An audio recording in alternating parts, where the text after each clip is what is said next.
the few, the proud, the Marines.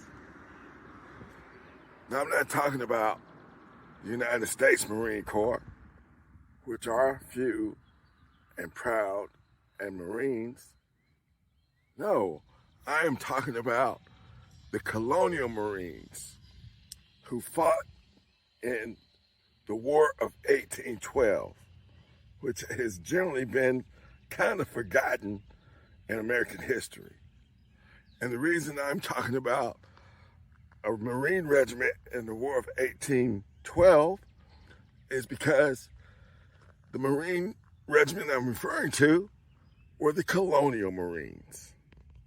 And the Colonial Marines were actually fighting on behalf of the British. And I said the few, the proud Marines, because they were never a large force, but they were a proud force. And these were some ass kickers. Okay?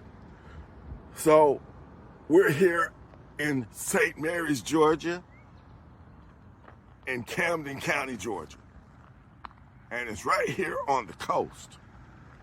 And what I was showing you was a kind of a walking exhibit in a little park in St. Mary's that talks about their history.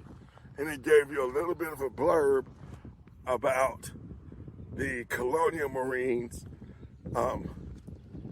being stationed here during that War of 1812. The War of 1812 has been misnamed. It actually lasted from 1812 and ended in 1815. So it wasn't just a year's war. It took a while. And that group of people that I just mentioned, the Colonial Marines, were formerly enslaved African Americans who escaped slavery and decided to join forces with the British in exchange for their freedom and pay and possibly relocation to where they can get some land. Okay? So the British took these gentlemen in, trained them, taught them how to fight. And boy, did they fight. Because these gentlemen fought in what's known as the Battle of Bladensburg. That's up in the DMV, DC, Maryland, Virginia area. And as part of the British force in the Battle of Bladensburg, the Colonial Marines whipped a whole lot of butt, okay?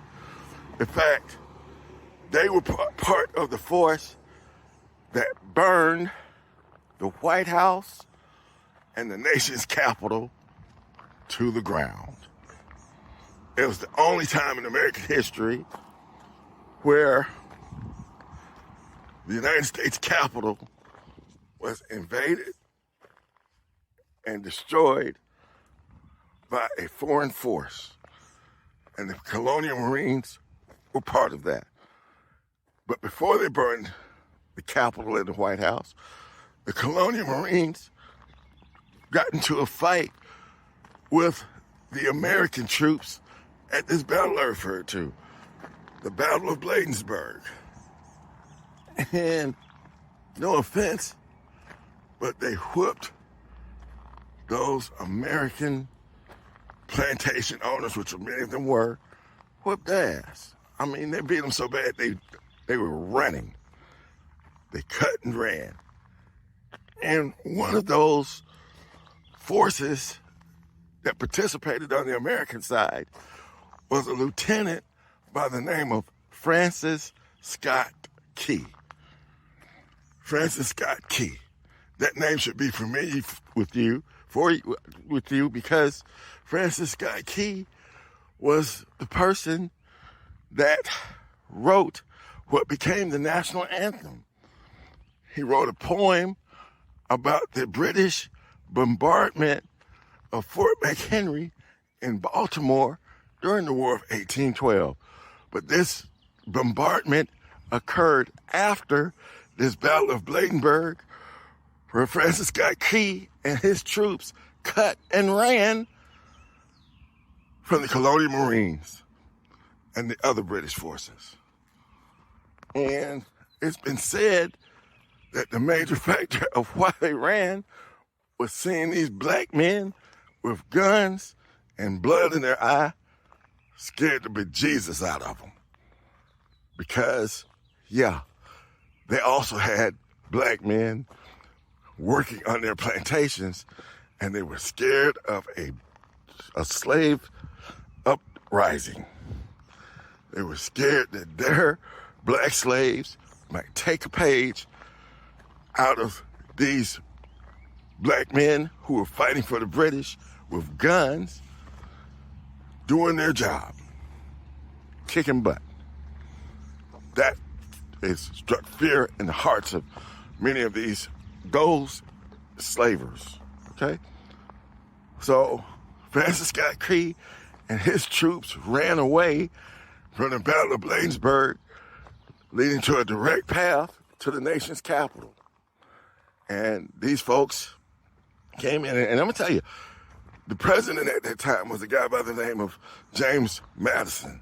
And if you remember anything about the War of 1812, it's probably relating to his wife, Dolly Madison, who stayed in the White House until the very end, before the British and the Colonial Marines got there.